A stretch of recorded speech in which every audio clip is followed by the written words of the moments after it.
there is a God after 80 years of being an atheist. Okay.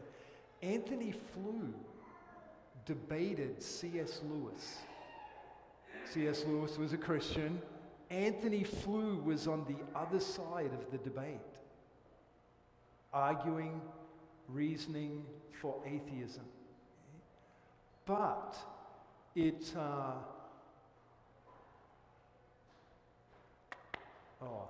there's the DNA. Okay, Flew said that the new information about the origin of life science, argument from design, left him no choice but to abandon his atheism.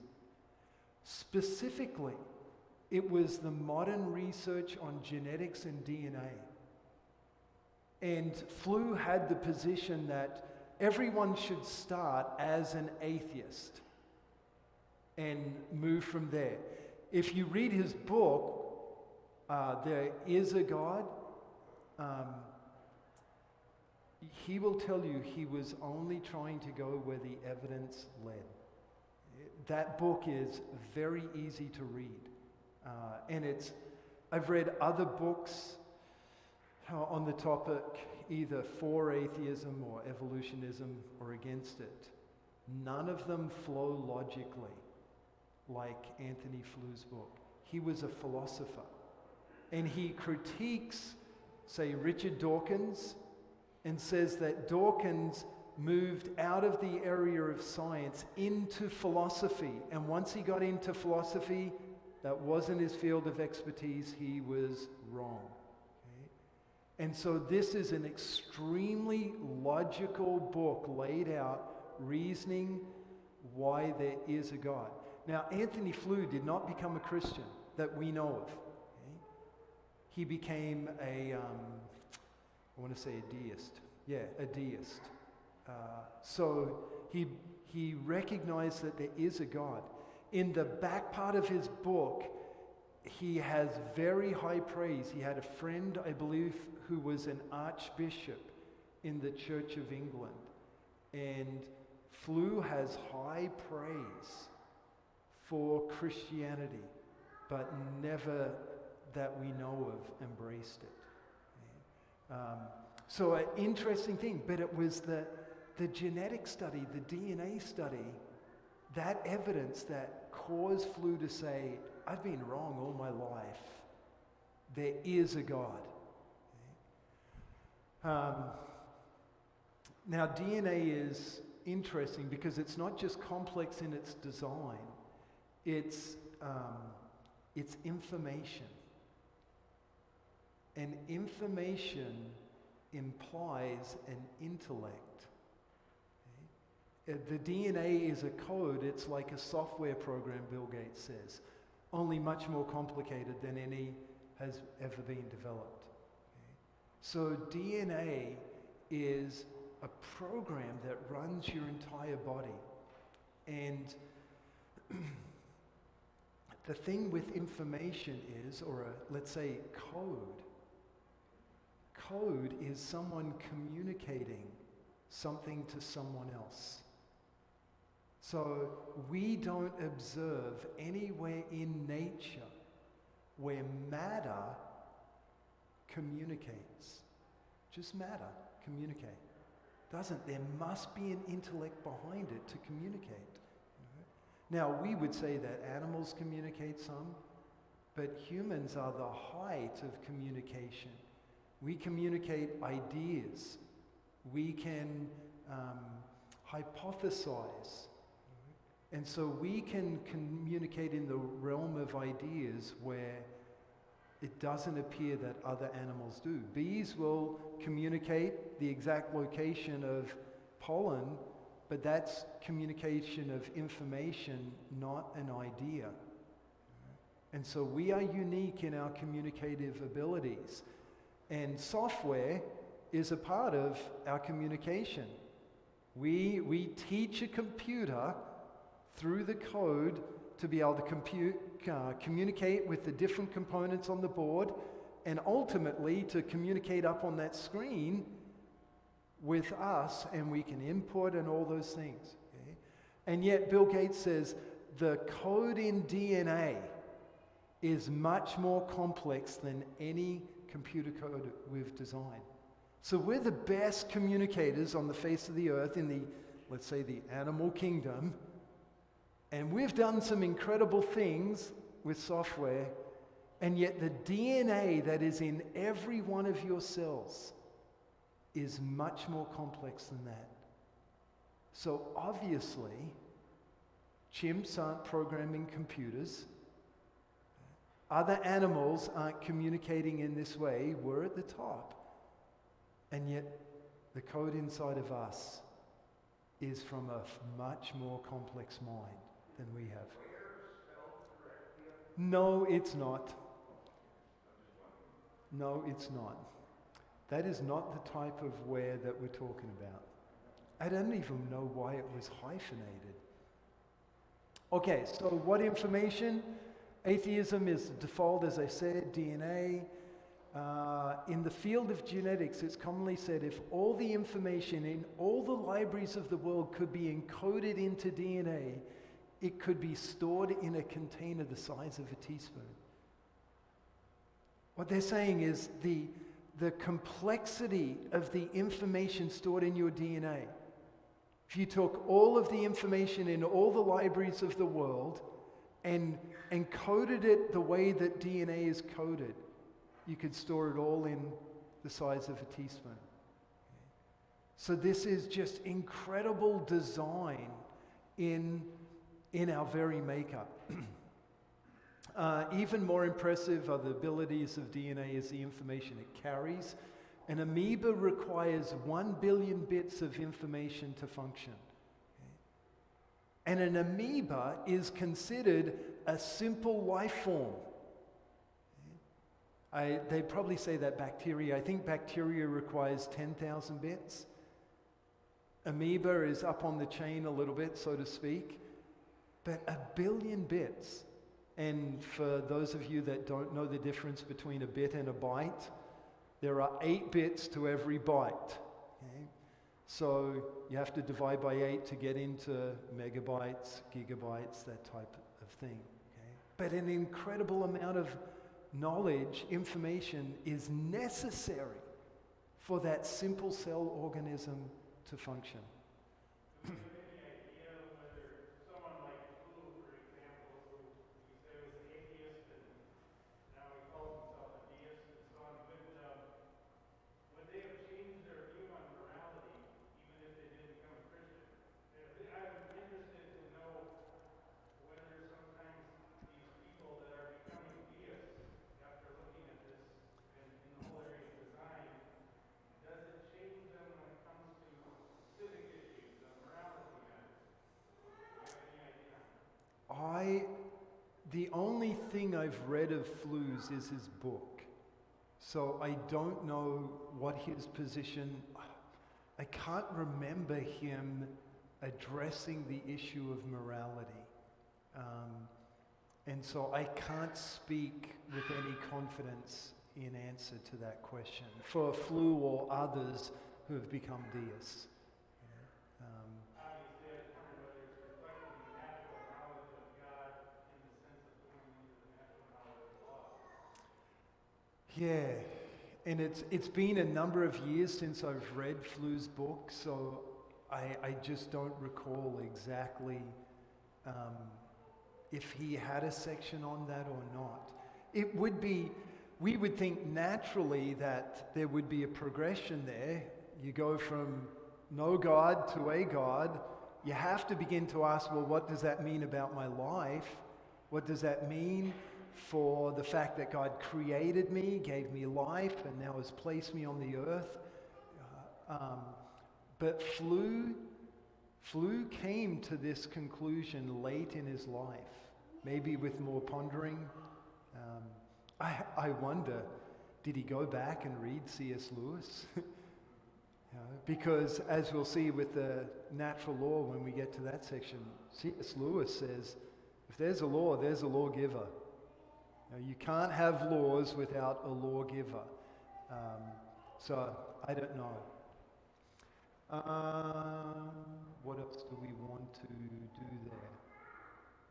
So the whole point of this information part is it is clear evidence that there was an intellect that created us. And even in the way that our cells are structured, the intellect is evident. A mind has to create information. And the first cells, and this just adds to the complexity of life existing. Because the idea is that there was this primordial ooze, and it either got struck by lightning or something like that, and then suddenly life began. A cell, even the simplest cell, cannot function without the information of DNA. There is no way that there could have been a double helix in the soup that had the right information for that life to exist. This information component, I'll take a step back. Originally it was thought if you just had the right mix of stuff in the ooze, life would come from it. Now we know, even if you had the right mix of stuff, unless you have the information necessary, life cannot start. So the whole idea of man coming from molecules, which is really what we're being asked to believe, that man, there was matter, there was molecules, and then out of those molecules evolved man. That is not possible. Because the very foundations of our cell activity require information. So you would have to say, by chance, there were molecules in that mix that had the right, they just randomly fell into position where they had the right information, the right code for that first cell to exist. I mean, it just blows the probability of life beginning by accident out of the water. It's impossible. Rachel.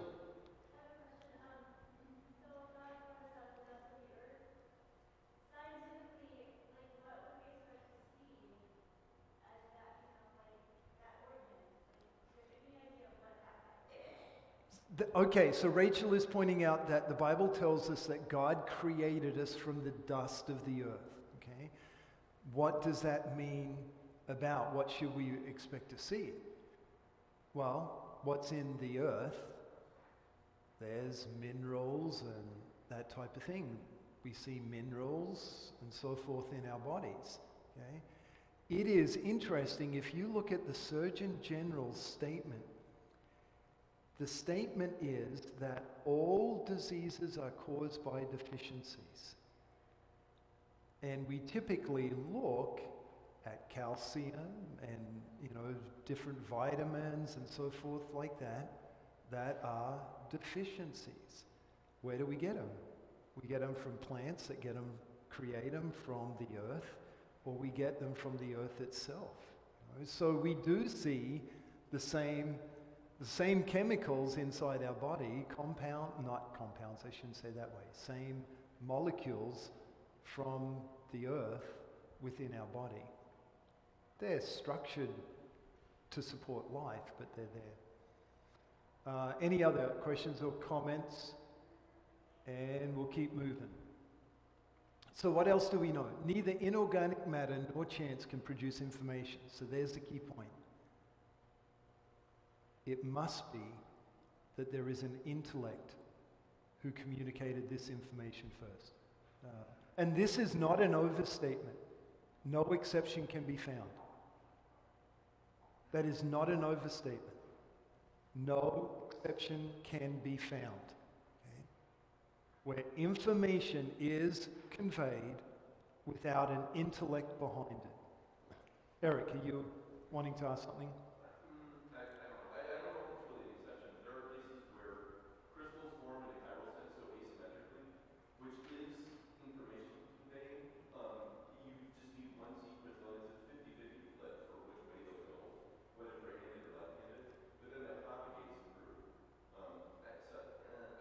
How is that information?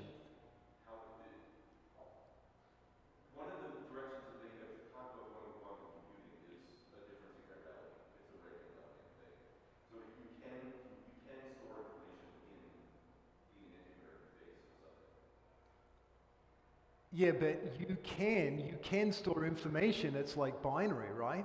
Yeah. On or off, 1 or 0. Yeah. But what information is being communicated by those crystals? There's not being communicated, but it is. Yeah, so we could use that crystal to communicate something, 0, 1, 0, 1, left, right, whatever. But the crystals themselves in nature aren't communicating anything.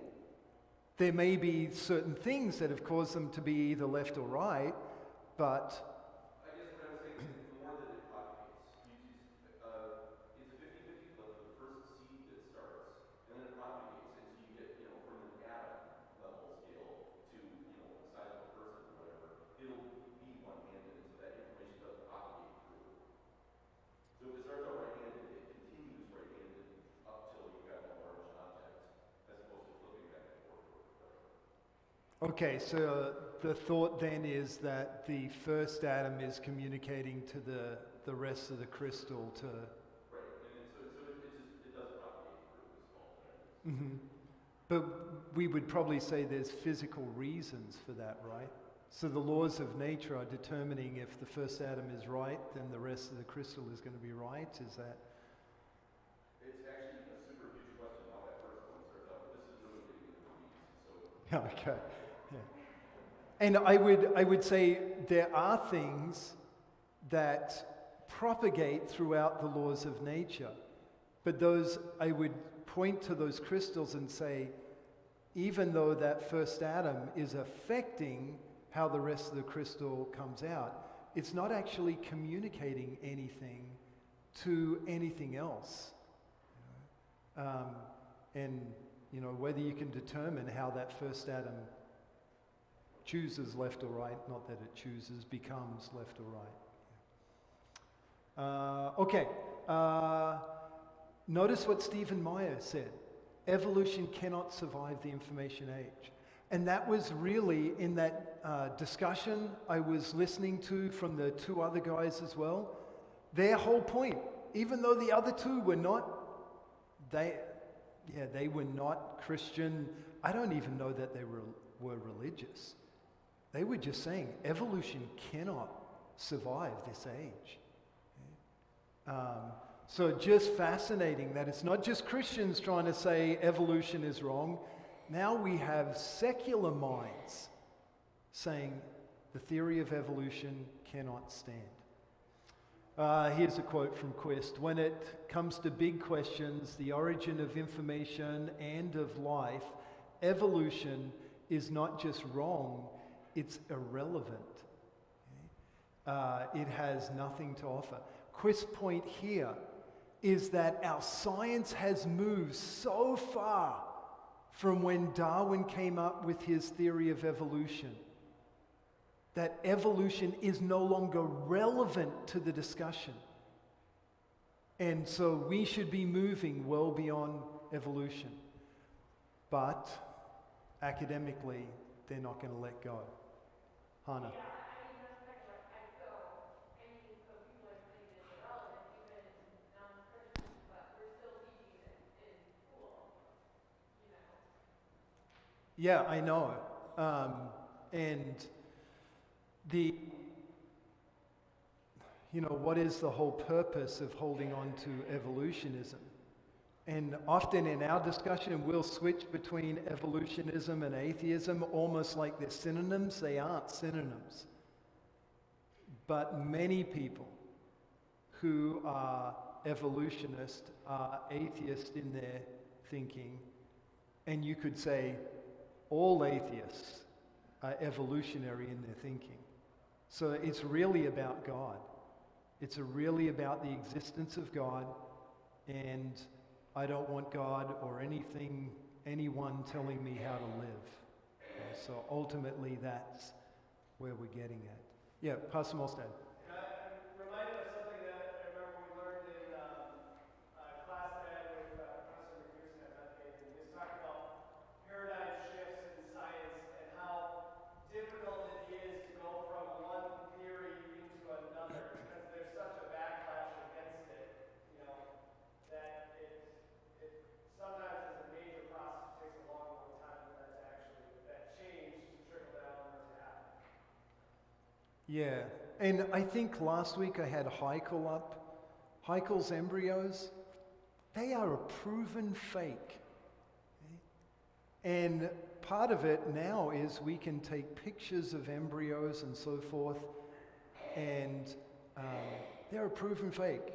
Yet I bet if you looked at all of the science textbooks, biology science textbooks in use today in our public schools, they would all have Heikel's embryos. So it's slow to change. They're not going to pull that out. Heikel's embryos have been known to be a fake for, I think, close to a century now, and they're still in there. Okay.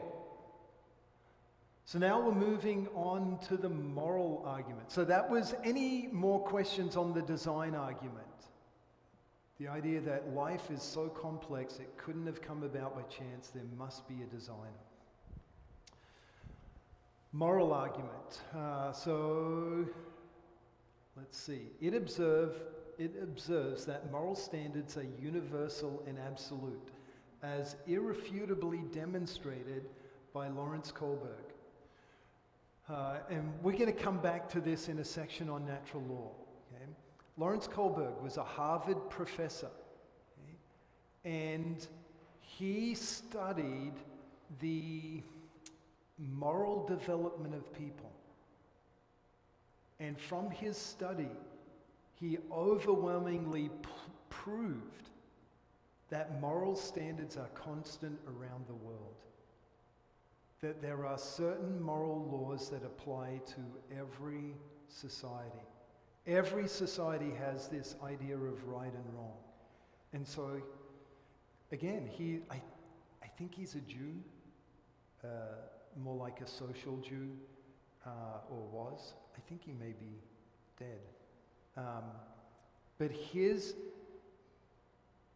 research was groundbreaking, and yet was not received well. In fact, most do not even know what he has researched. Okay? And he came up with a system of moral development. It had 6 stages in it. And we'll look at this later too, but he had questions he would ask to determine someone's moral development. Really fascinating stuff. Found that almost everyone in prison was at a moral level of 1 or 2. And so it was moral development that he was arguing that's the reason they're in prison. He then concluded that our schools should be focused on the moral development of the students. That's partly why his research was always rejected. Because it meant then that our schools need to be teaching religion, need to be developing the students morally for them to succeed in society. Again, the guy's not a Christian. I don't even know how religious he is. He's just looking at the data and saying, this is what we observe about people in prison. Here are the people that are more successful and so forth. So from a purely pragmatic point of view, he's saying, our schools should be developing our children morally. Rachel?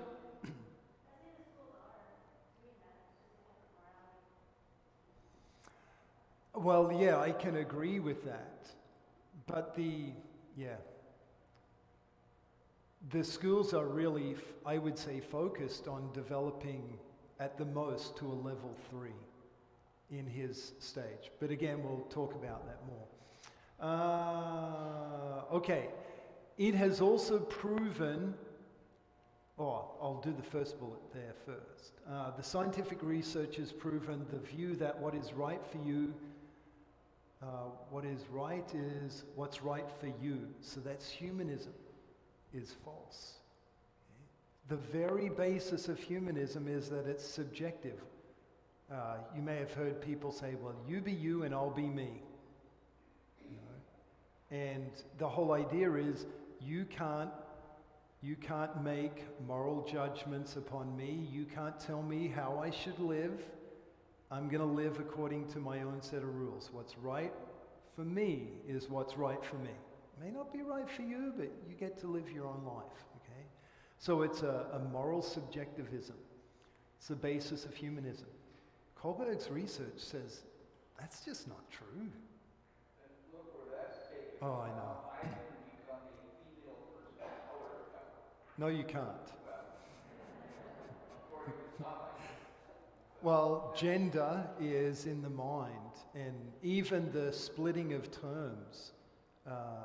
We historically, sex and gender have been the same thing, synonyms. Now, you have your biological sex, and then you have your gender. So this is a new, we'd call it a newology, a change in the definition of terms. Okay? And now gender is in the mind. My sex may be biological, but gender is in the mind. Mariah. I hear that too with people being wanting to be called they because they don't want their gender to be defined. Or, and it's just not, you're not two people, Yeah, so Mariah's pointing out that some people have wanted her to call them they, because they don't want their gender defined. And ultimately, this is an attack on the very structure of society, okay? And the very nature of people. If there's one thing throughout history that people have agreed on, is that's a man and that's a woman. And now even that is being just blown out of the water. It's You're talking about morality levels among some that would be rated as 1 or 2, you said. Well, it's interesting when you take a look at that. If that's still a universal thing, where did the 1 or 2 come from? oh yeah. I mean, I'm just going to use an example that from the scriptures in the account of Cain and Abel. Why is it that Cain already believed that his life should be taken? He's afraid. And God, put a warrant on him and so on. Mhm. And it's only until Genesis 9 that we have the whoso sheds man's blood, for man shall his blood be shed. The capital punishment statement. But it goes to show there's kind of a universal understanding.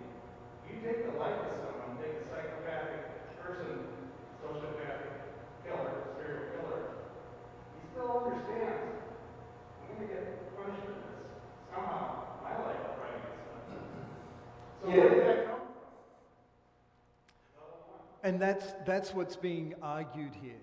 Okay? I don't know what Kohlberg's stand was on deity. I just know what his stand was on morals, on morality. And we would argue, as C.S. Lewis said, if there's a law, if there's a moral, then there's a lawgiver, a moral giver. Yes? What is the top of the scale? It's 1 or, sorry, you may already said this, but it's 1 and 2 out of. Okay, so the 1 and 2, just so you understand, 1 and 2 are either, it's avoidance of pain is number 1. So I'm only going to just try and avoid pain. And then the next one, I believe, I think 3 is a social construct. I can't remember what 2 is.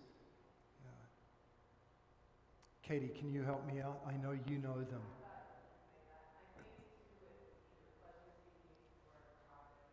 Yeah, so I think 1 is avoid pain. So I'm not going to do that because if I do it, it's going to hurt. And the other one is pleasure seeking. I'm only going to do things that make me feel good. I believe 3 is a social construct. So I'm going to agree with community, and I'm going to tailor my behavior to fit what the community says. 6, and actually it's interesting that Kohlberg, it appears, said that level 6 is so rare it probably doesn't exist. And level 6 is based, you could say, on love. And the golden rule, do to others as you would have them do to you, that's the level 6. Okay. Most, I can't say most, but a lot of people are in 3 and 4. Very few people, according to Kohlberg's research, reach level 5, and he said level 6 was so rare that he even questioned whether it really existed. But we will look at that later on too. It's fascinating stuff. It's also proven that the notion of our culture determines what is right and wrong is also incorrect. Okay?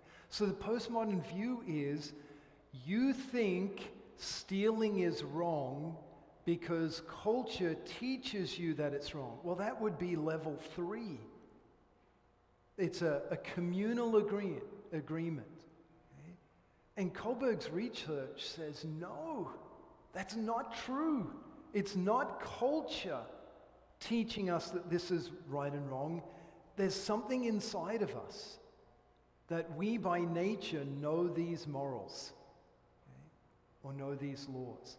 So you have to throw out humanism because of his research, and you have to throw out postmodernism. Now, he is not claiming that culture has no influence on a person's moral. But that's not what postmodernism says. Postmodernism says that all morals come from culture. That's a very different statement. And that's what his research debunks. Morals come from within. Okay, so here's the quote. Lewis, you can't have a moral law without a lawgiver. That lawgiver is God. That was his whole reasoning. Lewis used the moral argument in his debates and discussions. So it also means if there is no lawgiver, there is no moral law. Moral law and the moral lawgiver are necessarily connected. So if you get rid of the lawgiver, you're getting rid of the laws. It's interesting, I remember meeting with a Wells layman who was, I'm trying to think of his name. Craig, he had the car dealership in Marquardt. When I came to the United States, I got in contact with him. We're out of time. I will tell you that story next week. So we'll pick it up here on this idea of if you get rid of the lawgiver, you get rid of the law. They're connected. Okay? So let's close with the singing of the doxology.